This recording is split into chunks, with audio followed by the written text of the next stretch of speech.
Last class में हमने conditional statements देखे थे, इफ़ एंड इफ़ एल्स। कुछ एग्जांपल्स हमने उसके देखे थे। एक वेरिएबल क्रिएट किया, फिर हमने पूछा कि if A is less than 10 then do this, if A is a even number then do this, and if not do this, if else. Then हमने थोड़ा सा कॉम्प्लेक्स इफ एल्स देखा था, if number is less than 5 then do this, else now check this और do this. Conditional statements में अभी हमें देखना है एक स्विच और इफ एल्स में कोई ज़्यादा फर्क नहीं है, दोनों सेम काम करने के लिए यूज आते हैं, तो रिप्लेसेबल हैं, यानी इफ की जगह स्विच और स्विच की जगह इफ एल्स यूज किया जा सकता है। स्विच यूज कैसे होता है वो देख लेते हैं। हमने एक वेरिएबल बनाया से नम, इसकी वैल्यू हमने दे दी 3। स्विच केस हम लगाते हैं जब हमें नम की या वेरिएबल की अलग अलग वैल्यूज के लिए अलग अलग काम करने हों। स्विच फिर हमने लिखा, स्विच के बाद हमने पैरेंथेसिस लगाया, यहाँ आएगा वेरिएबल जिसकी अलग अलग वैल्यूज को आपको चेक करना है। वो वेरिएबल हमारा है नम, तो हमने लिखा स्विच नम, कर्ली ब्रेसेस लगाए हमने। उसके बाद जैसे इफ एल्स जो हम लिखते थे, हम वहाँ लिखते हैं इफ नम इज इक्वल्स, जो भी हमें कंडीशन लगानी है, जैसे हमें कहना है if num is greater than 1, अगर हमारी कंडीशन ये है, या इफ नम इज इक्वल्स 1, तो ये नम इक्वल्स 1 वाली जो चीज़ है वो हम स्विच में लिखते हैं केस से, केस 1। केस 1 का मतलब है if num is equals to this value 1। यहाँ हम लगाते हैं कोलन, कोलन मीन्स कंटिन्यूएशन, बात आगे बढ़ रही है। If num is 1 do this and break. If else और स्विच में जो सबसे खास बात है, जो चीज़ स्विच को अलग बनाती है इफ एल्स से, वो क्या है? वो है ब्रेक। क्या होता है अभी देखते हैं।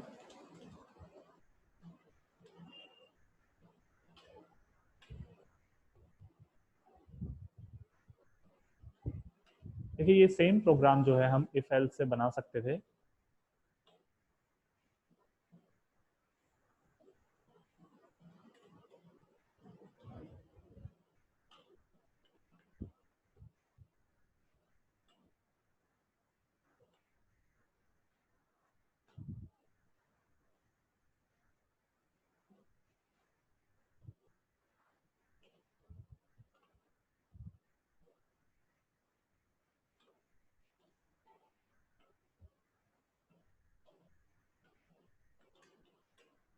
जो मैंने नीचे स्विच केस लिखा है, देखिए वही सेम चीज़ यहाँ इफ एल्स से हो रही है। सबसे पहली चीज़ जो आप नोट करेंगे वो है हमें इफ एल्स में काफ़ी ज़्यादा कोड लिखना पड़ता है। स्विच देखने में भी अच्छा है और कोड भी कम है, नीट एंड लेस कोड। इसके अलावा जो सबसे बड़ा फ़ायदा है स्विच का, देखिए इफ में क्या होता है, हमने यहाँ वेरिएबल लिया था नम, जिसकी वैल्यू हमने इनिशियलाइज करी 3 पर। हमने यहाँ पूछा अगर नम 1 के बराबर है तो आप ये काम करें, जो कि अभी नहीं है। तो जैसे ही ब्राउज़र इस चीज़ को पढ़ेगा वो पाएगा ये फॉल्स है, तो वो आगे आ जाएगा इधर। नम हमने पूछा क्या नम 2 है, जो कि नहीं है, तो ब्राउज़र इधर आ जाएगा। हमने पूछा क्या नम 3 है, अगर ये चीज़ सही है तो ब्राउज़र फिर इसको एग्जीक्यूट कर देगा। सपोजिटली अगर इसके बाद एक और नम होता,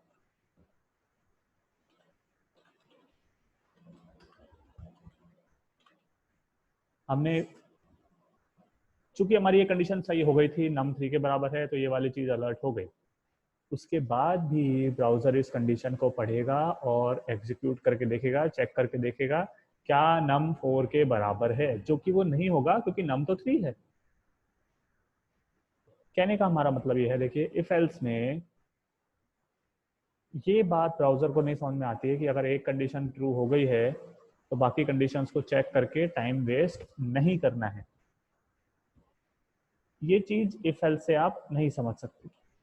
मान लीजिए अगर फर्स्ट कंडीशन ट्रू हो जाती, जैसे नम इज इक्वल्स 1, ये चीज़ ट्रू है, उसके बाद भी ब्राउज़र इसको चेक करता, फॉल्स मिलती फिर भी इसको चेक करता, फॉल्स मिलती फिर भी इसको चेक करता। चूंकि इफ ट्रू हो गया है तो एल्स में तो जाएगा नहीं। बट फिर भी आप ये वाला कंडीशन चेक करने में, ये वाला कंडीशन चेक करने में, ये वाली कंडीशन चेक करने में टाइम वेस्ट करता है ब्राउजर। क्यों? क्योंकि उसको ये नहीं समझ में आता है कि जब भी एक कंडीशन ट्रू हो जाए तो उसके बॉडी का कोड एग्जीक्यूट करके आप बाहर आ जाएं। ये चीज आपको स्विच समझा सकता है। हमने वेरिएबल बनाया था num, जिसकी वैल्यू हमने रखी से 3। हमने कहा num की डिफरेंट वैल्यूज को स्विच करें। अगर num बराबर है 1 के, इफ num इज 1 या केस 1, तो आप ये चीज एग्जीक्यूट कर दें, पॉपअप विंडो में लिखा हुआ आ जाएगा नंबर इज 1। और अगर ऐसा है तो आप कर दें ब्रेक। ब्रेक का काम होता है तोड़ना।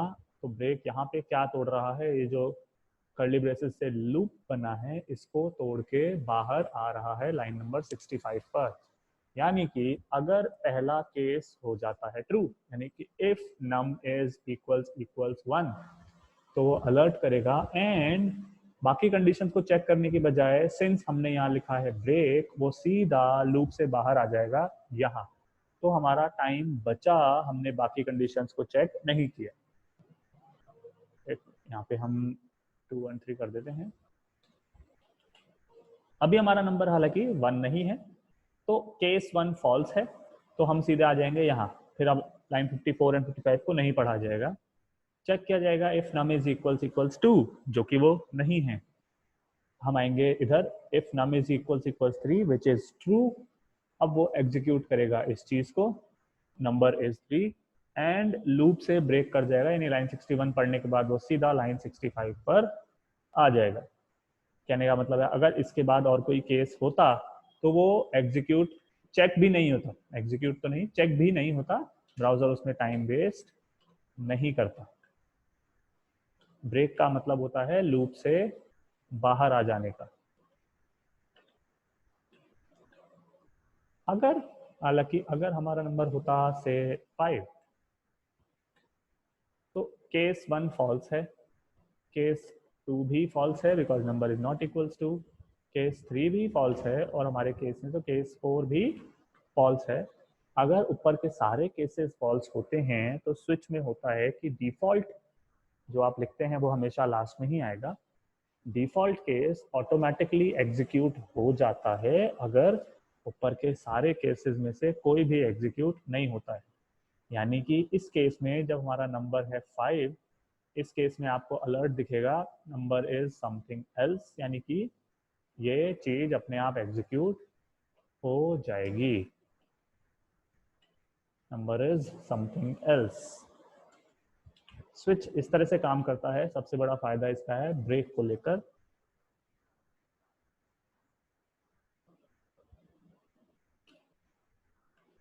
हालांकि यही एग्जैक्ट चीज आप इफ एल्स से कर सकते हैं। मैं बस आपको कोड लिख के दिखा रहा हूं जरा सा कि क्यों हम ये चीज इफ एल्स से नहीं करते, क्यों इसमें टाइम ज्यादा लगता है।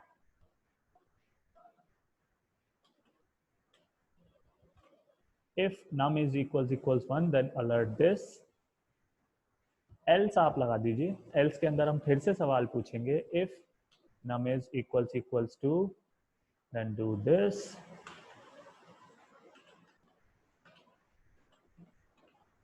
अगर ऐसा भी नहीं है, हमने फिर से लगाया एक else कि if num is not equals 2 then do this। उसके अंदर हमारा कि फिर से एक सवाल पूछ रहे हैं, if num is equals 3 do this। and even if this is not true, check if num is equals 4 then do this, else do this। आप देख पा रहे हैं ये कोड काफी लेंथी होता जा रहा है बजाय इसके, और स्विच जो था वो नीट वर्जन है कोड का, ये इतना नीट हमें दिखाई नहीं देता है, कॉम्प्लेक्स लगता है, इसीलिए हम ये इस्तेमाल ज़्यादा नहीं करते हैं। ऐसे हो सकता था ये, if and else alert number is something else. हालांकि जो आपने स्विच से किया है वो आप इस तरीके से कर सकते हैं, बट अगेन कोड लंबा है और नीट भी नहीं है। 20 लाइन्स यहाँ लगे जबकि ये काम 12 और 13 लाइन्स में ही हो गया है। स्विच इसीलिए अच्छा ऑप्शन है जब आपको किसी वेरिएबल की बहुत सारे कंडीशंस को चेक कराना हो कि अगर वेरिएबल ऐसा है तो ये करें, ऐसा है तो ये करें, ऐसा है तो ये करें, और अगर कुछ भी नहीं है तो ये करें, तो वहाँ पे स्विच हमारे लिए सबसे बेस्ट ऑप्शन है।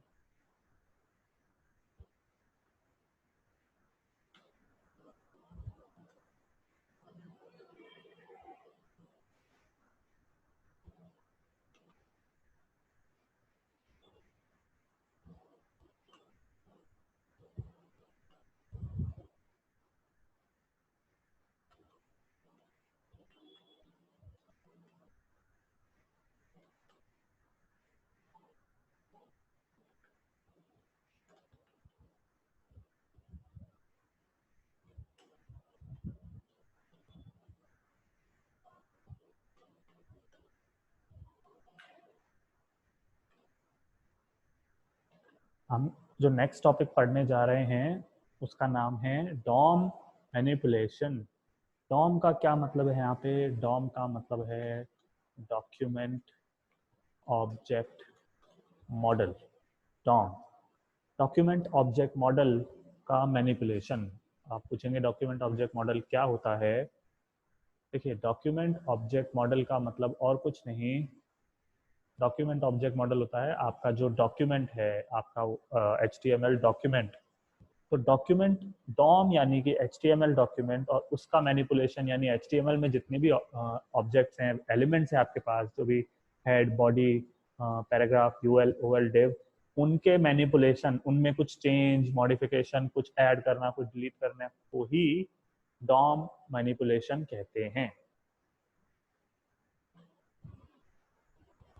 एक बहुत सिंपल से एग्जांपल के तौर पे, से मेरे पास है एक बटन,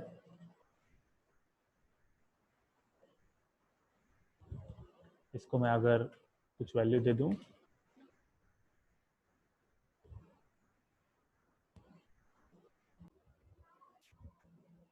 हमारे पास है एक बटन। अब दिखता कैसा है अगर हम इसको देख लें एक बार।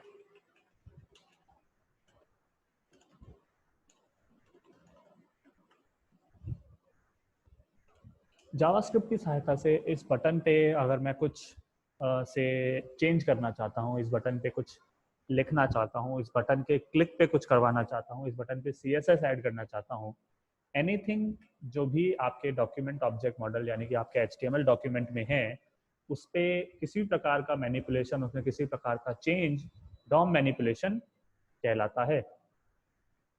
डॉम मैनिपुलेशन करने के लिए सबसे पहली चीज होती है HTML, जो भी एलिमेंट जिस पे आपको कुछ भी प्रकार का कोई मैनिपुलेशन या चेंज करना है, सबसे पहले उसे आप जावास्क्रिप्ट में पकड़ते हैं या गेट करते हैं।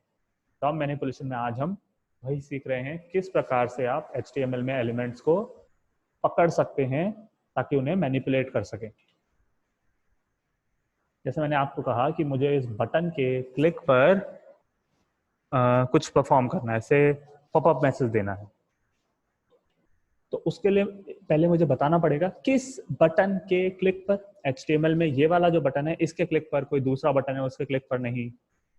तो जावास्क्रिप्ट में HTML डॉक्यूमेंट्स को पकड़ने के अपने पास कई सारे तरीके हैं, एक एक करके हम देखते हैं वो क्या है।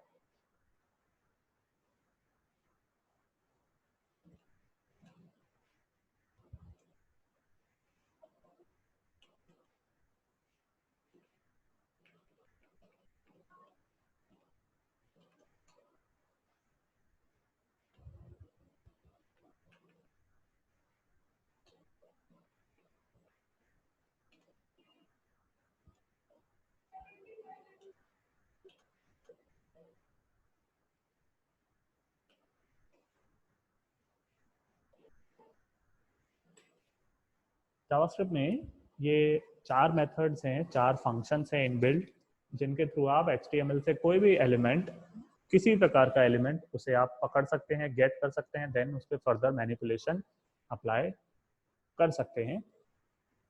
इनको हम एक एक करके देखते हैं। इन चारों मेथड्स में सबसे पहली चीज जो कॉमन आपको दिखाई दे रही है वो है word document. Again document, DOM के डी, को ही रिप्रेजेंट करता है डॉक्यूमेंट, यानी आपका ये HTML डॉक्यूमेंट। पहला फंक्शन क्या कह रहा है, document dot get element by ID. और जावास्क्रिप्ट जो है एक केस सेंसिटिव लैंग्वेज है, जो लेटर्स यहाँ कैपिटल में लिखे गए हैं हमें वो लेटर्स कैपिटल में ही लिखने होंगे, अदरवाइज ये चीज़ वर्क नहीं करेगी। तो जो पहला फंक्शन है डॉक्यूमेंट, यानी आपके HTML डॉक्यूमेंट में से गेट करें। क्या गेट करना है, एक एलिमेंट। गेट कैसे करेंगे, यूजिंग आईडी। उस एलिमेंट पे जो आईडी है उससे आप वो एलिमेंट गेट करें, देन उस पर फर्दर मैनिपुलेशन अप्लाई करें। जब हमारे पास HTML एलिमेंट जिन्हें भी हमें गेट करना होता है उन पर अगर कोई आईडी लगी हुई होती है, क्लास और आईडी वाली आईडी, तो हम उस आईडी को यूज करते हुए इस फंक्शन के थ्रू उस एलिमेंट को गेट कर सकते हैं। आईडी के जैसे क्लास भी है हमारे पास, तो हमारे पास फंक्शन है document dot gate elements by class name. जो कैपिटल है वो कैपिटल में ही आएगा। अगर एलिमेंट पे आईडी नहीं है, क्लास है, तो आप ये वाला फंक्शन नहीं यूज कर सकते क्योंकि आईडी नहीं है। तो आप फंक्शन यूज करते हैं gate elements by class name. अगर एलिमेंट पे आईडी भी नहीं है, क्लास भी नहीं है, जैसे कि हमारे केस में भी है, हमने ना इस पे आईडी अप्लाई की है ना क्लास अप्लाई की है, तो भी आप एलिमेंट गेट कर सकते हैं बाय द टैग नेम। हमारे केस में हम यही इस्तेमाल कर सकते हैं। टैग है हमारा इनपुट, इनपुट की बात हो रही है तो आप इनपुट से भी पकड़ सकते हैं। आप चाहें तो HTML एलिमेंट जिसपे आपने नेम एट्रीब्यूट दे रखा है, अगर उन्हें आप इस function gate elements by name से भी गेट कर सकते हैं। एक करके इनको देख लेते हैं एक बार।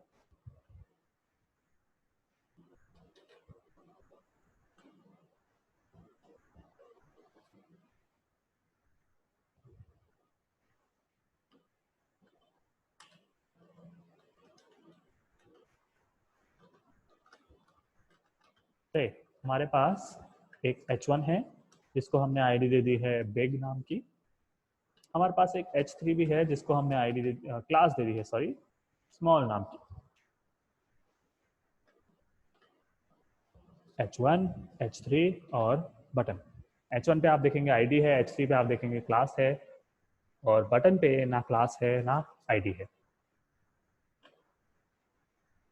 से अब मुझे H1 पे अगर कलर अप्लाई करना है या H1 के अंदर का टेक्स्ट चेंज करना है, तो उसके लिए पहले उस H1 को हमें गेट करना रहेगा। उसको गेट मैं बड़े आसान तरीके से ऐसे कर सकता हूँ, document dot get element by ID big. Document में से वो एलिमेंट गेट करें जिसपे आईडी लगी हुई है बिग, वो है हमारा H1।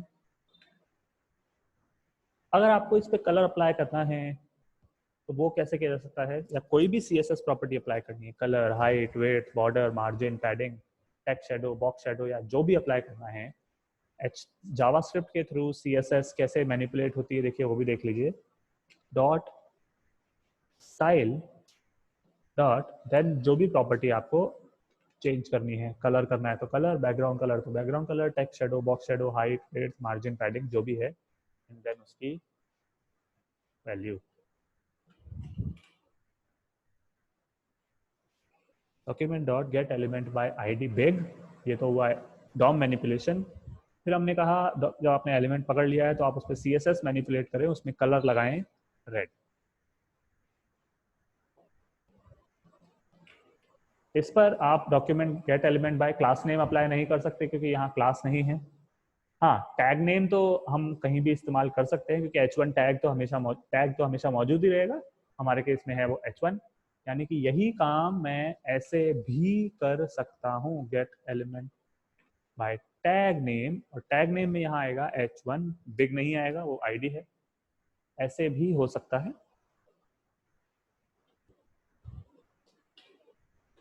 पर ऐसे नहीं हो सकता।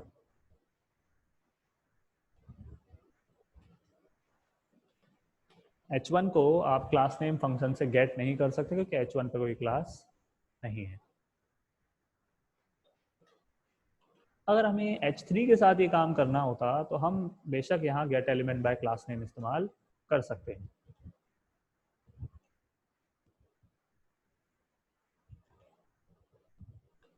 इन चारों फंक्शंस में अगर आप एक बेसिक फर्क देखेंगे वो है, यहाँ लिखा हुआ है gate element by ID, element singular एक वचन। इन तीनों फंक्शंस में गेट एलिमेंट्स लिखा हुआ है, ऐसा गलती से नहीं हुआ है, ये जानबूझकर है।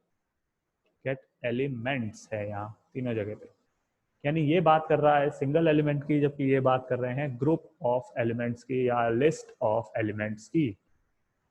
चूंकि ये तीनों फंक्शंस ऐसे हैं जो कि लिस्ट ऑफ एलिमेंट्स की बात करते हैं, जब भी इन तीनों में से आप कोई फंक्शन इस्तेमाल करेंगे, जैसे मैं यहाँ इस्तेमाल कर रहा हूँ document dot gate elements by class name. देखिए जब हम आईडी यूज कर रहे थे तो हम कह रहे थे कि डॉक्यूमेंट में से वो एलिमेंट ले आओ जिस पर आईडी लगी हुई है बिग। अब हम कह रहे हैं डॉक्यूमेंट में से वो सारे एलिमेंट्स लेकर आओ जिन पे क्लास लगी हुई है स्मॉल। हालांकि HTML आपने देखा, आप बोलेंगे कि एक ही तो एलिमेंट आ रहा है, ऐसा बेशक अभी हमारे केस में ऐसा एक ही एलिमेंट आ रहा है, हमारे पास ऐसा कोई दूसरा एलिमेंट नहीं है। होता तो भी और अगर नहीं होता तो भी जितने भी फंक्शंस हैं जिनमें आपको s दिखाई देता है, gate elements by class name, tag name या नेम, उनमें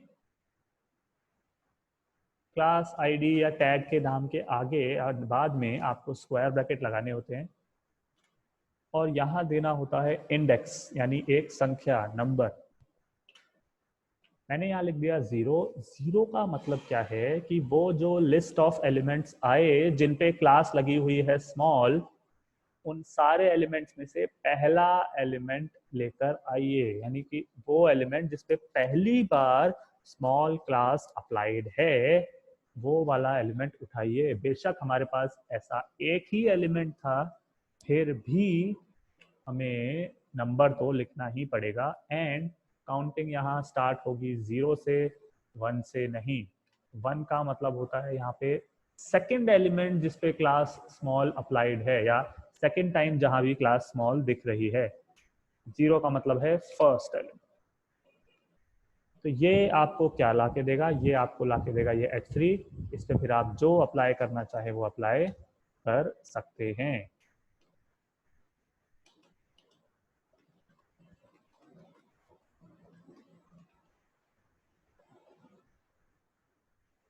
देखिए हमने बैकग्राउंड कलर अप्लाई किया तो आप देखेंगे बैकग्राउंड कलर भी लग गया। एक चीज अगर आपने नोट करी हो वो है CSS में हम बैकग्राउंड कलर ऐसे लिखते थे, जितनी भी डैश वाली प्रॉपर्टीज हैं, यानी कि दो नाम वाली CSS प्रॉपर्टी हैं, background colour, box shadow, text shadow, margin left, padding left, margin right, padding right वगैरह वगैरह, जावास्क्रिप्ट में वो सारी इस प्रकार लिखी जाएंगी without dash and the first letter of second word capital. इस चीज को बोला जाता है कैमल केस।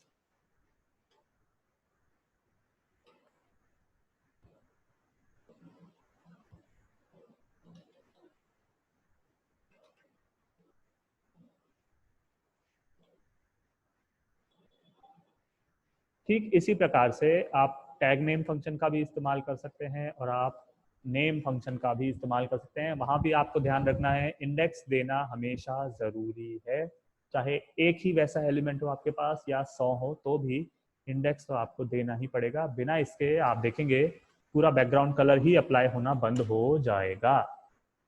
इंडेक्स देना बेहद जरूरी है। ये दोनों फंक्शन आपको ट्राई करके देखने हैं। हालांकि मैं आपको एक मजेदार चीज बता रहा हूँ, ये चारों ही जो फंक्शंस हैं आप चाहें तो बिना इनका यूज किए भी काम कर सकते हैं। जावास्क्रिप्ट के लेटेस्ट वर्जन में एक नया फंक्शन ऐड हुआ है, नाम है जिसका क्वेरी सिलेक्टर। एक है क्वेरी सिलेक्टर और एक है क्वेरी सिलेक्टर ऑल। अगेन जो चीज कैपिटल है वो चीज कैपिटल ही रहेगी। क्वेरी सिलेक्टर जिस प्रकार से हम CSS में वैल्यूज लिखते आए हैं, इस प्रकार से CSS में हम कोई भी प्रॉपर्टी या कोई भी HTML एलिमेंट को रेफर करते आए हैं कि ये क्लास या ये आईडी या इस एलिमेंट के अंदर आने वाला ये एलिमेंट, इस क्लास के अंदर आने वाला ये एलिमेंट, के अंदर आने वाला कोई एलिमेंट, आईडी के अंदर आने वाला एलिमेंट, जिस प्रकार से हम सीएसएस में लिखते आए हैं, क्वेरी सिलेक्टर ठीक वैसे ही आपके लिए एलिमेंट्स गेट कर सकता है।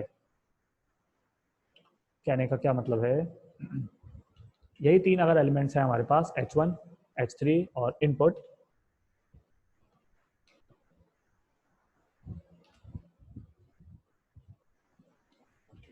आप इस प्रकार से h1 गेट कर सकते हैं, आप इसी प्रकार से h3 भी गेट कर सकते हैं, आप इनपुट भी गेट कर सकते हैं। बिल्कुल सिंपल तरीका है।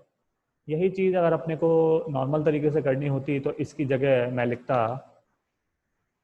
Document dot gate elements by tag name h3 sorry h1 0। इतना बड़ा लिखने की बजाय आप चाहें तो ऐसा कर सकते हैं क्वेरी सिलेक्टर। और अगर इसकी जगह आपको लिखना होता मान लीजिए तो आप लिखते ये, ऐसे ही इनपुट की जगह आपको लिखना होता तो आप लिखते इनपुट 0।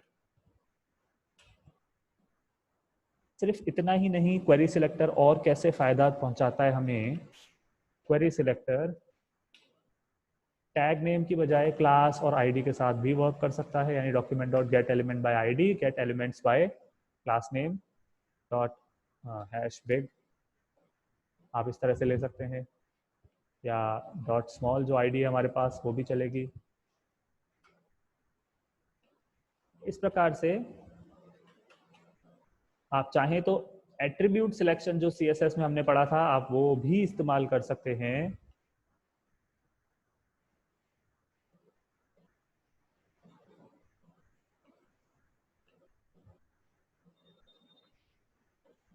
एट्रीब्यूट सिलेक्शन किस तरीके से,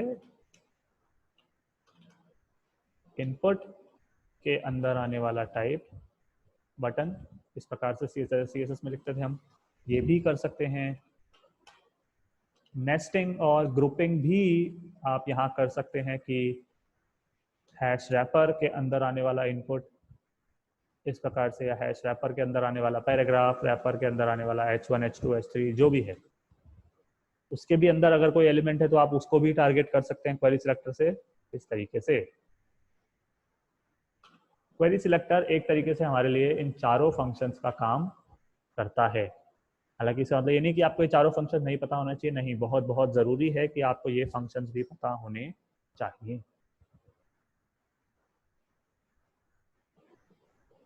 क्वेरी सिलेक्टर ऑल क्या करता है, जहां आपको मल्टीपल एलिमेंट्स को एक साथ पकड़ना हो,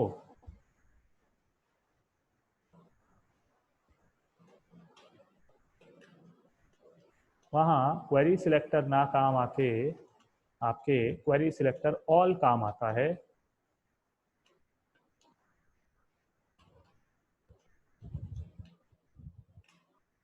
अगर मुझे पांचों एलआई को एक साथ टारगेट करना है, पांचों एलआई का कलर चेंज करना है, या पांचों एलआई पे कोई भी प्रकार की सीएसएस लगानी है, अगर हम इसको क्वेरी सिलेक्टर से करते हैं, देखिए क्वेरी सिलेक्टर का काम है सबसे पहली बार सिलेक्टेड एलिमेंट मैचिंग एलिमेंट जब मिलता है उस पर आप स्टाइल अप्लाई कर दें। देखिए अगर मैं करके देखूं dot style dot background colour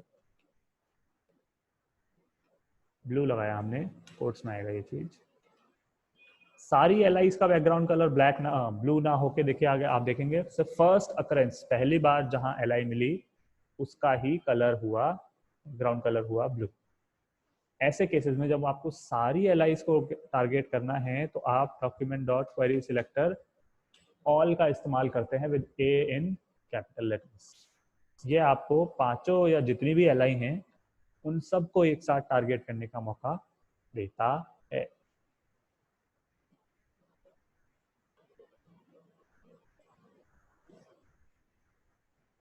आज हमने इस वीडियो में देखा किस प्रकार से हम स्विच का इस्तेमाल कर सकते हैं, स्विच का फायदा क्या है ओवर ट्रेडिशनल इफ या इफ एल्स, ब्रेक स्टेटमेंट क्या होता है वो देखा हमने। इसके अलावा हमने DOM manipulation, document object model manipulation के लिए यूज होने वाले functions, get element by ID, get elements by class name, elements by tag name और गेट एलिमेंट्स बाय नेम देखा।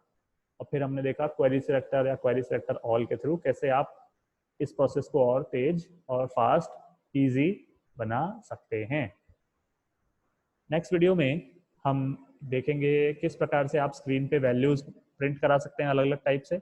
अभी तक हमने सिर्फ अलर्ट देखा है, अलर्ट है जो स्क्रीन पे एक पॉपअप विंडो में कुछ प्रिंट कर रहा है। इसके अलावा और क्या मेथड्स हैं जावास्क्रिप्ट में वैल्यूज प्रिंट कराने के, वो देखेंगे। Looping, for, while, do while, looping रहता है, लूपिंग देखेंगे। Thank you.